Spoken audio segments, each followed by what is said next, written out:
Are you really more likely to die on your birthday? If you find this topic intriguing, don't forget to like this video, subscribe for more fascinating facts, and comment below with your thoughts on the birthday effect. The birthday effect, explained. William Shakespeare did it, so did Casablanca actress Ingrid Bergman. The feminine mystique author Betty Friedan too. All were influential figures, and all also died on their birthdays. There's some statistical evidence to indicate that there's a better-than-average chance of someone expiring on their date of birth compared to any other day of the year. It's called the birthday effect. A study published in the Annals of Epidemiology in August 2012 looked at all causes of mortality against the decedent's date of birth.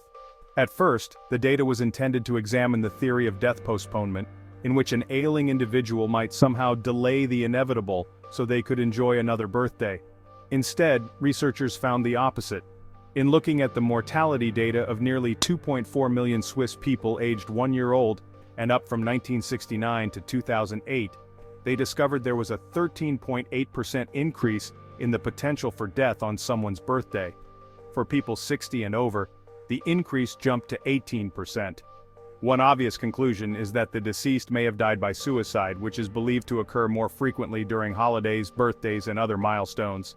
And while that was part of the equation, the main cause was long gestating cardiovascular issues such as heart attacks, illnesses like cancer, and even accidents like falls. In fact, men were 44% more likely to die via plummeting on their birthday. We concluded that birthdays end lethally more frequently than might be expected, the paper summarized. So what could be the cause? That's a trickier question. One theory is that people experience more physical activity on their birthday, either from dancing, sexual congress, or generalized partying. Putting stress on the cardiovascular system could ignite dormant issues and hasten a cardiac-related event. Another party staple, drinking, could be a reason people tend to have an uptick in falls or other accidents. And there's a human error component. It's possible that for a portion of those succumbing to the birthday effect, their death dates were mistakenly recorded to match their date of birth. If that happened even a fraction of a percentage of the time, it would be enough to explain the discrepancies. But what of the original intent of the Swiss study, which was to see if death could be willed into delay? There's precedent for that.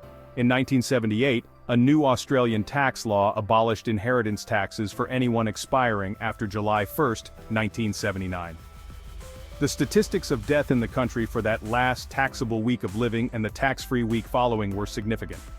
Roughly 50 deaths that would be considered average for June were tallied in July, as though estate holders clung on long enough to help their heirs avoid a tax rate of up to 27.9%.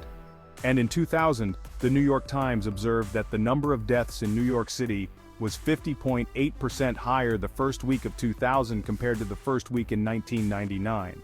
One explanation: people on the verge of passing in late 1999 managed to summon their strength and hold on long enough to witness the new millennium. What conclusions you draw from all this are up to you. While it's possible your candles could be snuffed out on your birthday due to external circumstances, you may still possess the innate ability to keep them burning through sheer willpower. Just maybe avoid heights in the dance floor.